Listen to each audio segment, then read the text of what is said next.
देश में कोरोना संक्रमण ने अब तक के सारे रिकॉर्ड ध्वस्त कर दिए हैं। हर दिन पिछले दिन से ज्यादा नए कोरोना मामले दर्ज हो रहे हैं। स्वास्थ्य मंत्रालय की ताज़ा रिपोर्ट के अनुसार पिछले 24 घंटों में 2,73,810 नए कोरोना केस आए और 1,619 संक्रमितों की जान चली गई है। देश में कोरोना वायरस संक्रमण के मामले बहुत तेजी से बढ़ते जा रहे हैं। पूरे देश में तबाही मचा रही इस घातक बीमारी का असर इस कदर बढ़ता जा रहा है कि मात्र 12 दिनों में ही संक्रमण की दर बढ़कर दोगुनी हो गई है। इस बीमारी ने आम लोगों के दिलों में तो डर का माहौल बना ही रखा है, साथ ही सरकार के सामने भी कड़ी चुनौतियां खड़ी कर दी हैं। पिछले एक महीने में साप्ताहिक संक्रमण दर भी बढ़कर 13.54% पर पहुंच गई है। लगातार 2.5 लाख से ज्यादा नए मामले सामने आए हैं और 1500 से ज्यादा मौतें हुई हैं। पिछले 4 दिनों में 9 लाख से ज्यादा लोग संक्रमित हुए हैं, जो बाकी देशों की तुलना में सबसे ज्यादा है। देश में कोरोना के बढ़ते मामलों को देखते हुए गृह मंत्री अमित शाह ने कहा है कि कोरोना की दूसरी लहर में जिस तेजी से मामले बढ़ रहे हैं, उस पर हमारी नजर बनी हुई है। उन्होंने कहा कि अगर राज्य सरकारों को लगता कि लॉकडाउन ही कोरोना की चेन तोड़ने का एकमात्र विकल्प है तो वह लॉकडाउन पर विचार कर सकते हैं। लखनऊ में लगातार सामने आ रहे कोरोना के भयावह आंकड़ों के बीच कारोबारियों ने बाजार को 21 अप्रैल तक बंद रखने का निर्णय लिया है।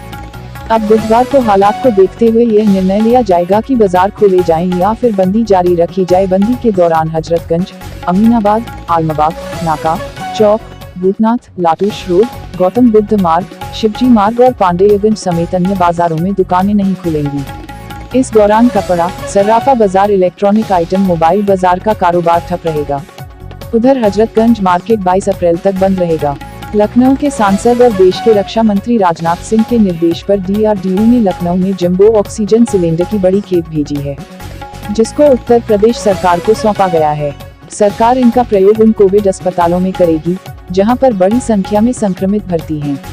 जहां एक तरफ उत्तर प्रदेश के अस्पतालों में बेड की किल्लत और ऑक्सीजन सिलेंडर की कमी हो रही है, वहीं लखनऊ में all India personal law board के अध्यक्ष के संरक्षण में कोविड-19 संक्रमण के मरीजों को फ्री में ऑक्सीजन सिलेंडर दिया जा रहा है।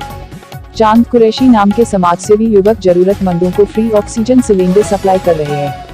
इंसानियत वेलफेयर नाम से संस्था चलाने वाले चांद कुरैशी अपनी टीम के साथ लोगों में ऑक्सीजन की कमी को पूरा करने का सराहनीय प्रयास कर रहे। ऐसे में उन्होंने टीम बनाकर लोगों को ऑक्सीजन सिलेंडर सप्लाई का जिम्मा लिया है। लखनऊ में कोरोना मरीजों की संख्या में वृद्धि के साथ ही कोविड अस्पतालों में ऑक्सीजन की खपत 6 गुना तक बढ़ गई है। यदि इसी रफ्तार में मरीज बढ़ते रहे तो ऑक्सीजन की भारी किल्लत होगी। PGI, KGMU, लोहिया संस्थान व एरा हॉस्पिटल के कोविड अस्पतालों में लिक्विड ऑक्सीजन प्लांट लगने से कोई दिक्कत नहीं है, लेकिन शहर के अन्य करीब 43 से अधिक कोविड अस्पतालों में ऑक्सीजन की भारी किल्लत है। रोजाना सिलेंडर मंगाने के बावजूद ऑक्सीजन की कमी बनी हुई है। ऑक्सीजन कंपनियां मांग के मुताबिक सिलेंडर नहीं दे पा रही हैं। मौजूदा समय में 47 कोविड अस्पतालों में 3,700 मरीज भर्ती हैं। इनमें से करीब 3,000 को ऑक्सीजन की जरूरत पड़ रही है। कोविड अस्पतालों में भर्ती मरीजों में 80% से अधिक को ऑक्सीजन की जरूरत पड़ रही है। वहीं घरों में आइसोलेट करीब 45,000 मरीजों में से 1,500 मरीज ऑक्सीजन सपोर्ट पर हैं, जिसके चलते ऑक्सीजन की भारी किल्लत हो गई है। यही वजह है कि ऑक्सीजन के छोटे सिलेंडर बाजार से गायब हैं। सरकारी और प्राइवेट अस्पतालों में मरीजों को ऑक्सीजन के लिए भारी जद्दोजहद करनी पड़ रही है। देश में कोरोना महामारी को हराने के लिए टीकाकरण की रफ्तार को और तीव्र किया गया है। टीकाकरण के मामले में भारत, अमेरिका और चीन को पछाड़कर शीर्ष स्थान पर पहुंच गया है। 92 दिनों में ही देश में 12 करोड़ 26 लाख से ज्यादा लोगों को वैक्सीन लगा दी गई है। इस आंकड़े को छूने में अमेरिका ने 97 दिन लगाए और चीन ने 108 दिनों में इस लक्ष्य को पूरा किया। उत्तर, गुजरात, महाराष्ट्र और राजस्थान में 1-1 करोड़ से अधिक लोगों को वैक्सीन लग चुकी है।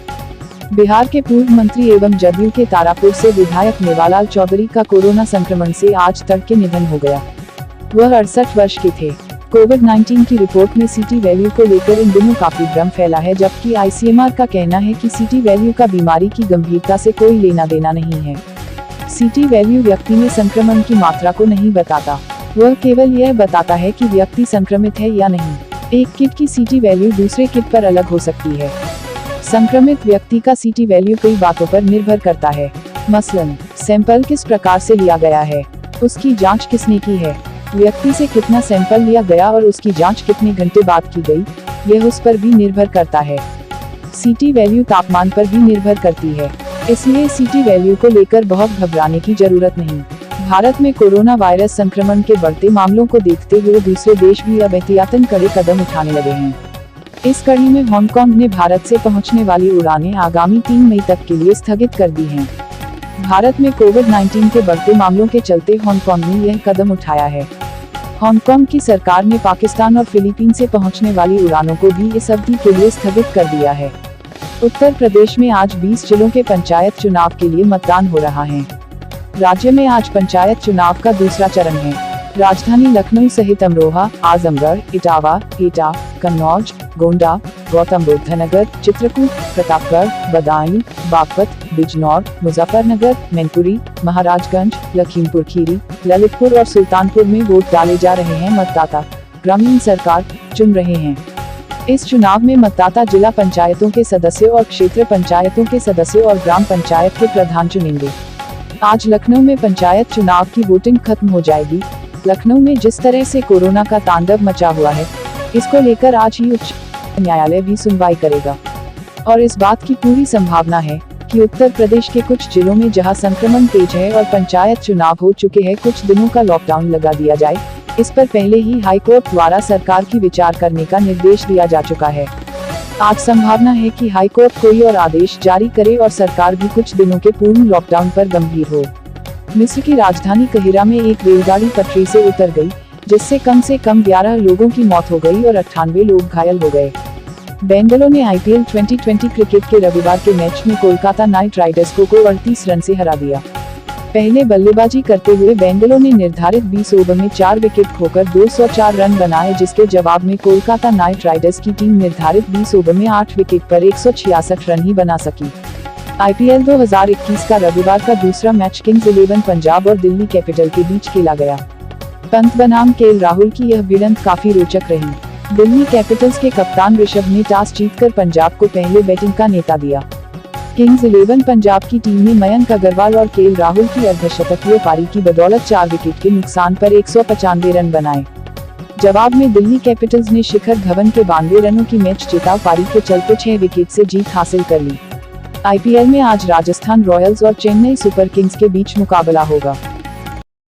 ताज़ा समाचारों से जुड़े रहने के लिए YouTube चैनल को सब्सक्राइब करें।